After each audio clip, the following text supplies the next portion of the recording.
This is our coastal taipan here. She doesn't try to kill me too frequently. Also, her scales, get your head away from my hand immediately. Stop spitting at me. Hey, I've always hated spitters, you know. No. Don't do it. Don't do it. You suck.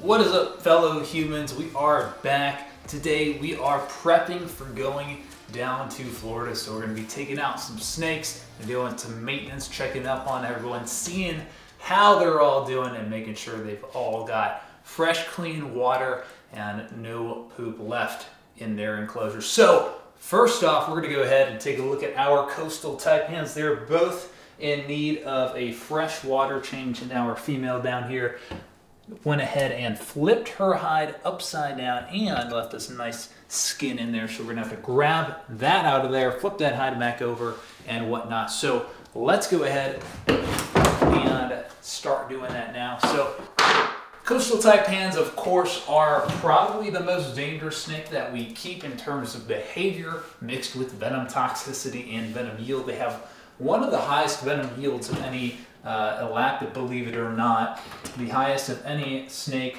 in Australia. Not to mention they can get around 8+ feet long, so they get very big. They're very fast, very spastic moving snakes, so we do need to be very careful with our movements here. And of course, that's not to mention that they are the number 4 most venomous snake on the planet. It used to be number 3, and then they did a study with the Western or Central Ranges taipan, which is a recently discovered or recently described species, only in the last couple of decades. Let's see if we can go ahead and pull this beautiful elapid out of his enclosure. This is our male, the larger of the two that we have. And you can see there just how whippy this snake is. Very fast when they want to be, that is for sure. So let's see if he'll go ahead and let me tail him here. Oh, hey there, buddy. Hey there, friend. Come on. Come on. Yeah, come on. Let's go over here. Let's go over here. Let's not be like that today, okay? We've got a lot of snakes to get through. A lot of snakes to get through today. So let's go ahead and get this boy all the way back in there. Get the lid ready and drop him down in there. Just like that.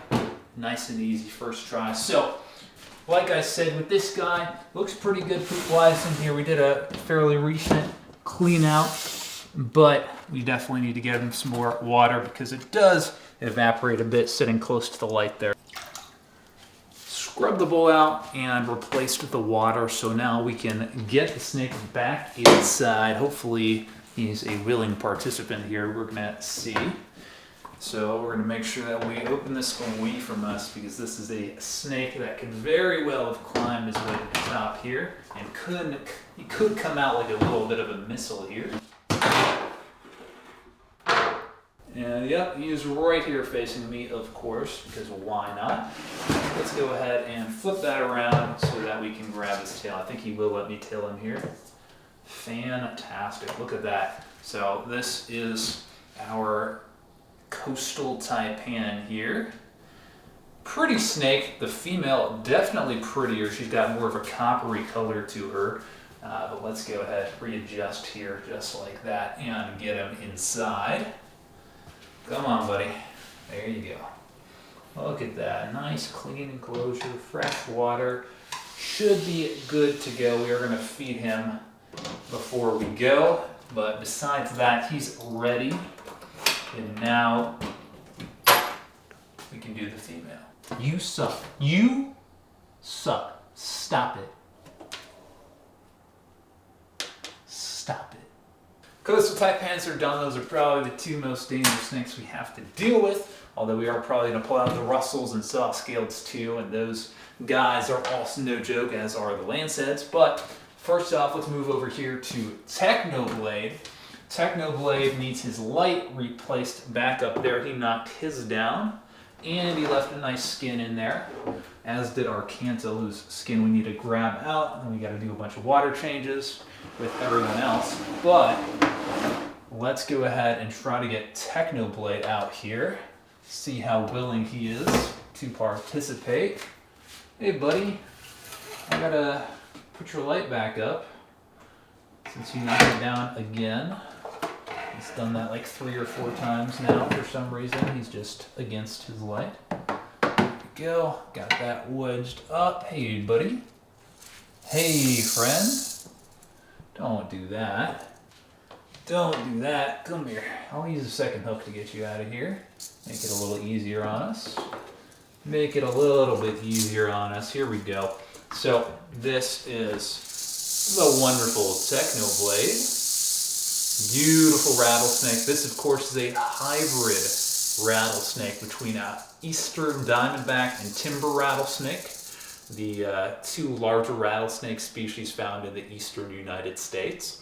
And this hybrid's actually known for getting really, really large. I've seen them over 7 feet long. That's a big rattlesnake. Techno here I've had for 3+ years now, 3.5 years now. And he's a smaller one, it looks like. It doesn't seem like he's going to grow too much more. Seems like he got his length a little bit more from the timber side than the eastern diamondback, because timbers usually max out around the 4, maybe 5 foot range. That would be a really big timber rattlesnake, whereas your eastern diamondbacks can easily surpass 6 feet in captivity. You don't really see them that much in the wild anymore at that size, just due to habitat loss and human encroachment and being killed by humans, unfortunately. You used to be able to find monster eastern diamondback rattlesnakes back when I was a kid and before I was even born, 20, 25 years ago.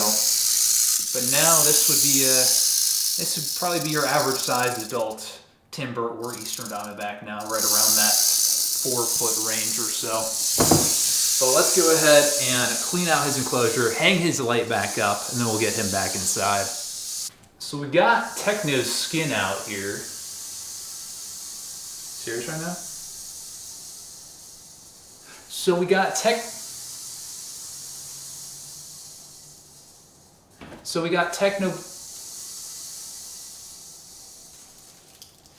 We got a nice full skin from Technoblade here.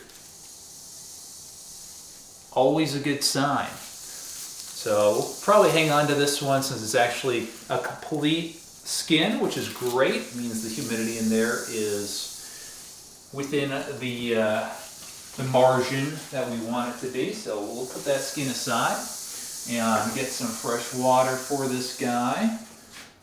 Go ahead and clean that out, fill it all the way up, and we'll get this light set back up. Technoblade, what are you doing? Get away from Kim. He's a bad influence. Come on, Technoblade. Oh. There you are, sir. There you are. Look how pretty that pattern is. Absolutely beautiful rattlesnake. Get him back in his enclosure. All right. Now the fun part.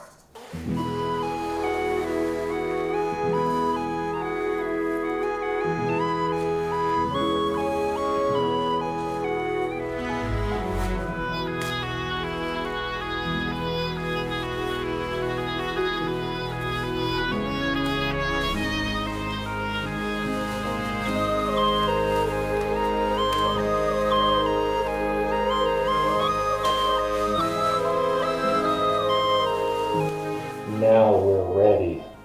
Now that we're wearing our proper PPE, we can finally get Lucifer, our rincals, or false spitting cobra, out. Always make sure to wear your PPE when handling a spitting cobra. Otherwise, you could end up blind, or have venom in a cut, or you could look cool. All of these things could happen if you aren't wearing your PPE.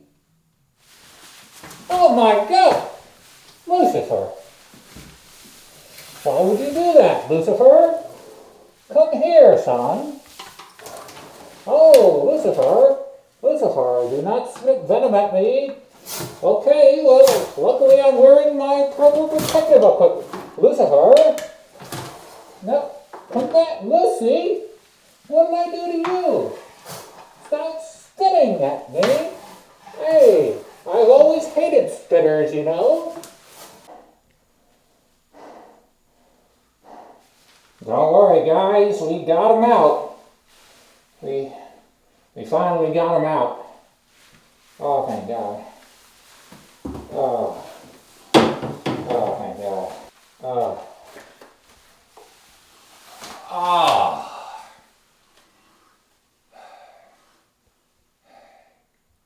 Okay, that might have been a little bit overkill, but we got the job done safely, and that's what matters. You suck.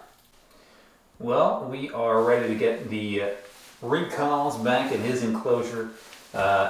Most of this PPE isn't really necessary to deal with the spitter, especially your ring calls, but one piece that is some kind of eye covering, because you definitely don't want venom getting into your eyes.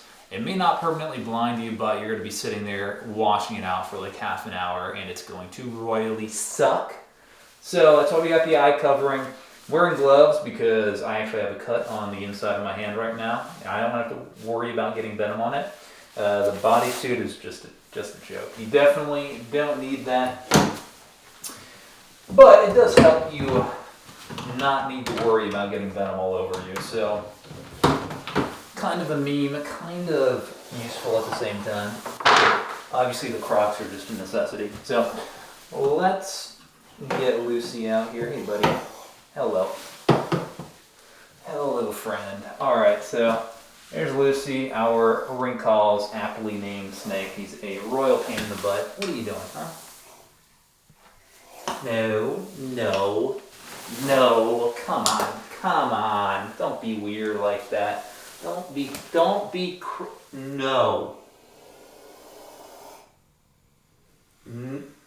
Don't do it. Don't do it. You suck. Don't fall. I will not catch you. I want to, but I'm not grabbing you out of the air because you will absolutely bite me.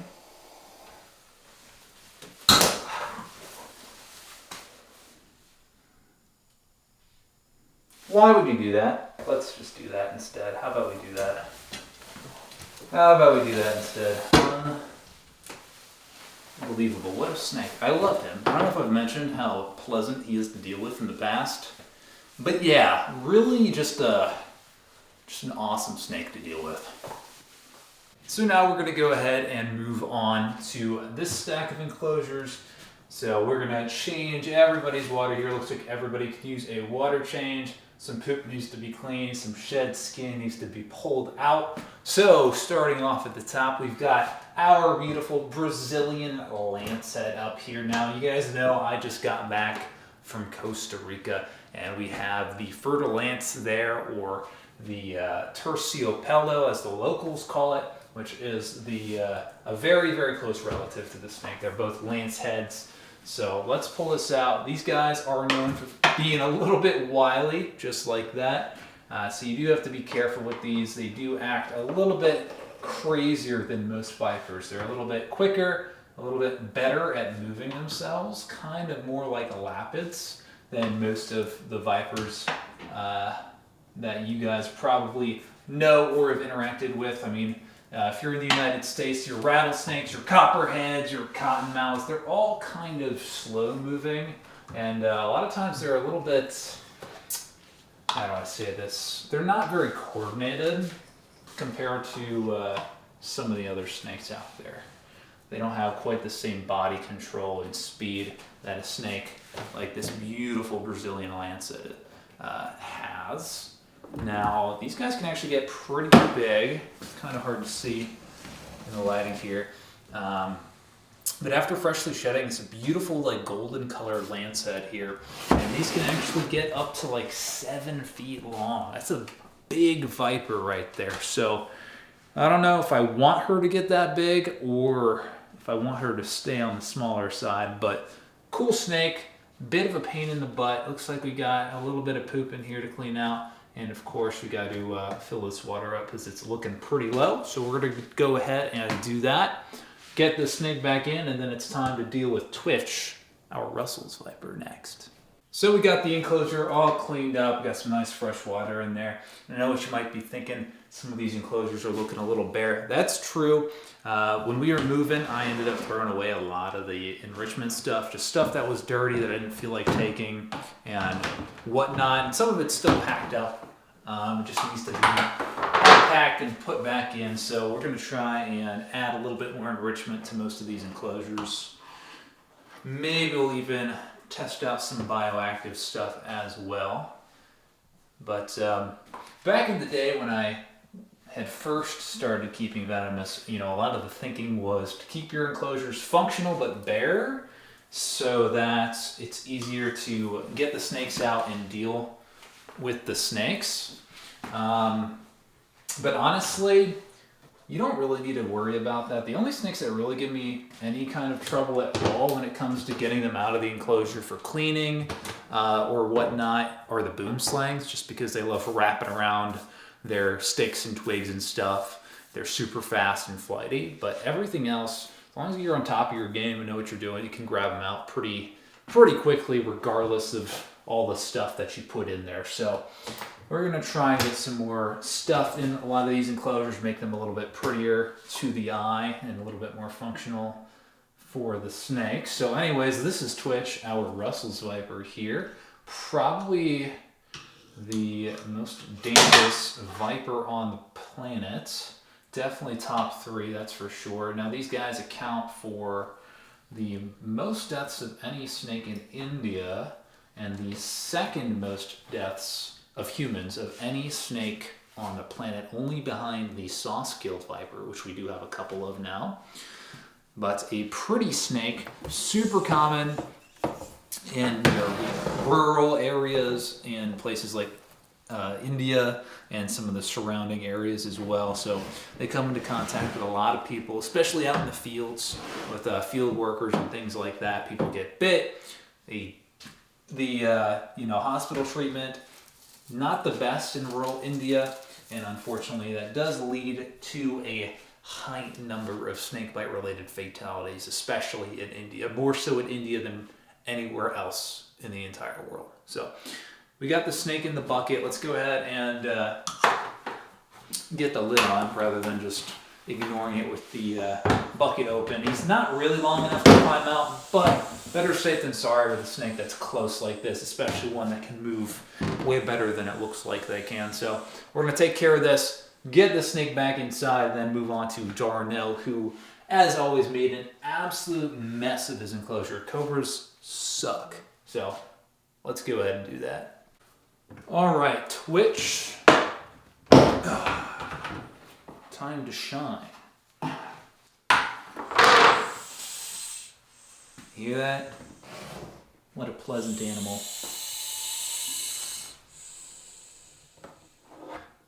They are one of the loudest hissers of any snake that I'm aware of. That's for sure. Let's go ahead and get you inside. Fantastic. Look at him letting me tail him. Well, close enough. Alright, we'll leave you be. We'll leave you be, buddy. Enjoy your fresh water and stuff. He's gonna go sulk in the back of his enclosure for now, because that's just who he is. Now, probably the most disgusting enclosure I'm gonna clean today. Darnell, he is literally disgusting. I mean, look at this water hole here. Oh, he's looking at me. Oh, he's peeking out looking at me. Hello, buddy. I was just talking about your disgusting water bowl here. Absolutely disgusting. You knocked it over, so no water, not even a drop of water left in it, but some nice other fluids in there. Absolutely fantastic. All right, let's go ahead and get him out. I see multiple piles of poop, multiple pieces of shed skin in there. Fantastic. What a wonderful creature.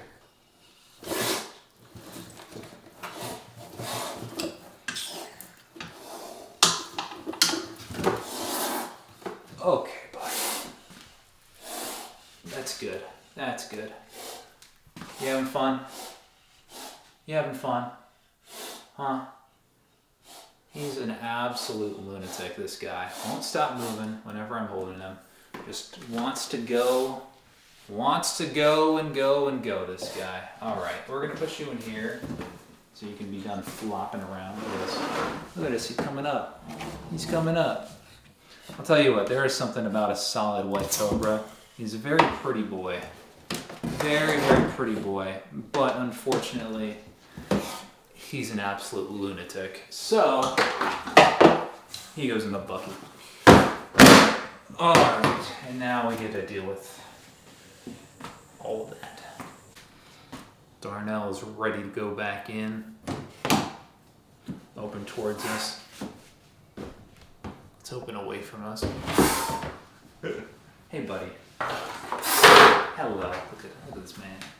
Look at this man. Look at this white cobra looking man. Okay. Unnecessary. See, I love it when he hoods up. He's so pretty when he hoods up, but he just doesn't do it very frequently, unfortunately. It's really sad. He's a pretty snake. Darnell doesn't get the love he deserves, I'll be real. We need more Darnell fans in the chat. Closures are a lot cleaner, nice fresh water, and by the time we leave for Florida in a day and a half, that's going to be filthy and disgusting. I'll probably have to clean it again. So, let's do Linda. She's the last snake we're going to do today is this beautiful cottonhead. Her name is Linda. She was my second ever venomous snake, believe it or not.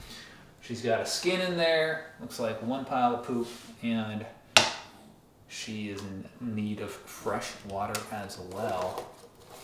Hey, sweetheart. Hello. You don't mind if I pull you out here now.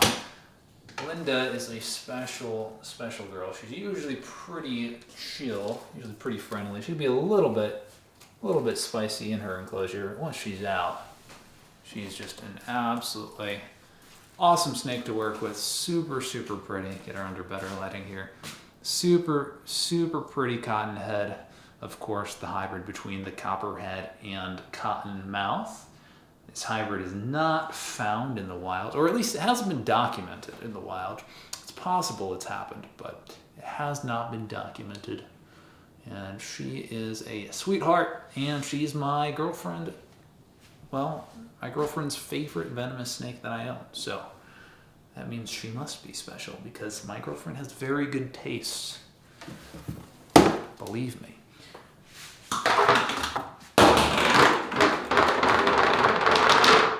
All right, Linda, time to go home. Time to go home, sweetheart. Oh, we got you. Oh, we got you, sweetie. There she is. Such a pretty snake, and she's so nice to work with. She doesn't try to kill me too frequently. Also, her scales, get your head away from my hand immediately. Her scales are heavily keeled. I don't know if you can see that, how well it shows up on camera. Super rough keeled scales. They feel really, really cool to the touch. But, all right, sweetie, let's go ahead and get you back in your enclosure. You got some nice fresh water in there. We need to go through and get a bunch more leaf litter too. And refill out a lot of these with leaf litter. She loves leaf litter. She'll curl up in it like a copperhead and disappear. So, alrighty. Well, that's the last clean out we're gonna do on camera. I got a bunch of stuff I gotta do off camera. Make sure everything's good before we get out of here. But I hope you guys enjoyed the video. Thank you all for watching, and I'll see you all on the next one. Later, everyone.